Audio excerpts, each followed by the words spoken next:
I think I'm ready. I'm not, though. Okay. All right. So can you hear me? I think. Yep, I hear you fine. And okay, so ready to go? Ready to go. Go.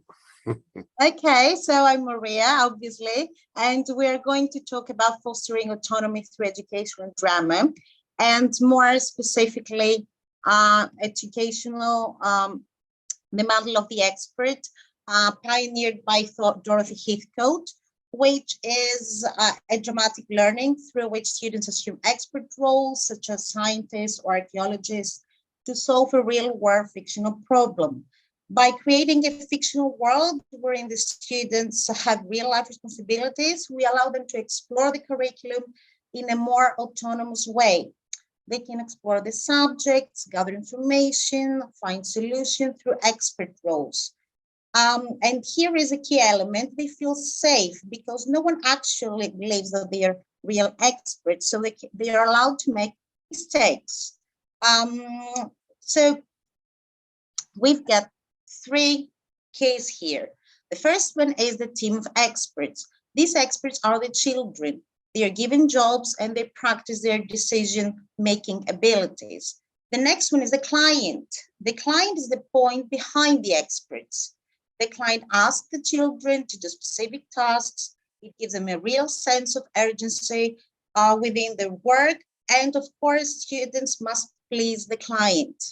And we've got the commission, which gives the children the ability to explore real-world contexts within the fictional world. There is always an enterprise to be run, a client who needs help with a job to be executed by the pupils. Our pupils grow into expertise by executing tasks carefully structured by the teacher, and through this, they take on the mantle of the expert. The emphasis is on undertaking the necessary tasks to make the enterprise a success and to serve the ever-increasing demands of the clients.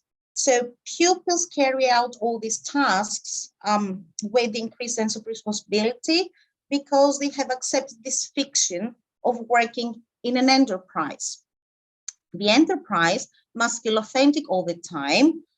So this is a key element for Heathcote. She tried to attract students' attention through signing. So what is it about? Signing refers to actual signs, notices to accompany imaginary machinery, rosters, timesheets, suitcases, old documents, telephone books, which are strategically placed around the classroom in order to help the students visualize the space. So we attract students' attention and interest, and we motivate them to invest more time in their learning, and we get them obsessed in our classes. The model of the expert works by the teacher planning a fictional context, and students take on responsibilities, okay?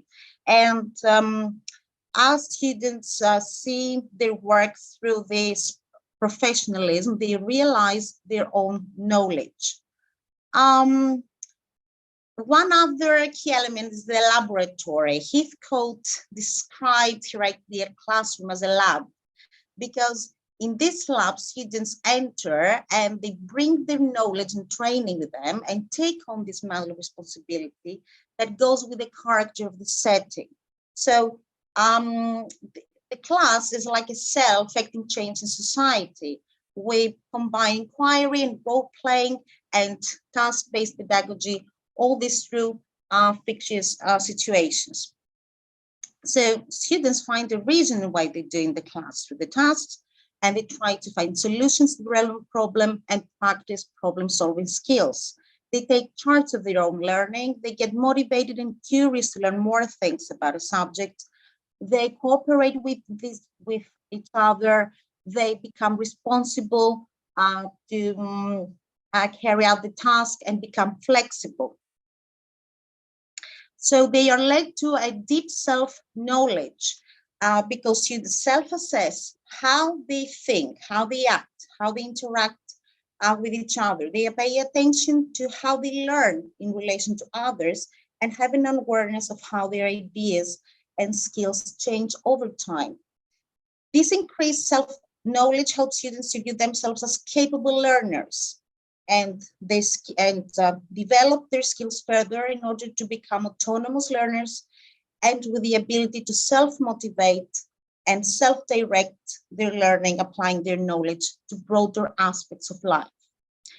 So Heathcote suggests the model of the expert circle of progression as a way to further achieve autonomy, because students move from exploring possibilities to focusing, working with a purpose, and back to exploring and playing around. So every session forms part of a cyclic journey toward autonomy and self-spectatorship. I've got many recommended activities, but no time. So I'm going to just mention one.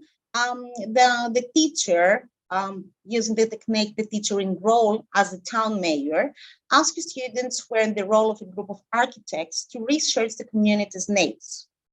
And the architects have to design, for example, a suitable living environment for all adults, taking into consideration all their needs. Another suggested recommended activity will be to create, for example, a documentary film about the history of Mayas and have the students become librarians, archaeologists, sociologists, chefs talking about Maya food and drinks and chocolate, farmers talking about Maya farming methods. What else? Mathematicians talking about the numeration system, the dot-to-dot numeration system, film directors. So many ideas, and this is my presentation. Hope you really liked it. This is my bibliography. Thank you. Now